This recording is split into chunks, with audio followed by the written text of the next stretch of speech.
नमस्कार, मी अविनाश जाधव, मनसे ठाणे पालघर जिल्हाध्यक्ष। आज सकाळी ठाणे वैभव म्हणून ठाण्यातील एक प्रतिष्ठित पेपर आहे, त्याच्यामध्ये एक बातमी आली आणि ती बातमी अशी आहे की ठाण्याला पुढील 5 दिवस पुरेल एवढाच रक्तसाठा ठाण्यातील विविध ब्लड बँकेमध्ये उपलब्ध आहे। मला असं वाटतं की आपण सगळे ठाणेकर हे जागृत ठाणेकर आहोत आणि अशी जर रक्ताची परिस्थिती ठाण्यात असेल तर आपण सगळे पक्षभेद बाजूला ठेवून सगळ्यांनी एकत्र येणं गरजेचं आहे।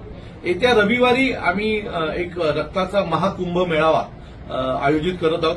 ठिकाण हे पुढील पोस्टमध्ये मी देईनच, परंतु मला असं वाटतं की जर रक्ताचा पुरवठा आपल्या ठाण्यात कमी पडत असेल, जर ठाण्यातला तरुण असेल किंवा रक्तदान करणारे जी इतर लोक आहेत ती कधीही मागे पडणार नाहीत। आपण सगळ्यांनी मिळून पुढील 1 वर्ष ठाण्यात रक्ताचा साठा उपलब्ध होईल एवढं रक्त आपण जमा करून दिलं पाहिजे असं मला वाटतंय। म्हणूनच येत्या रविवारी ठिकाण मी माझ्या पोस्टमध्ये कळवीन।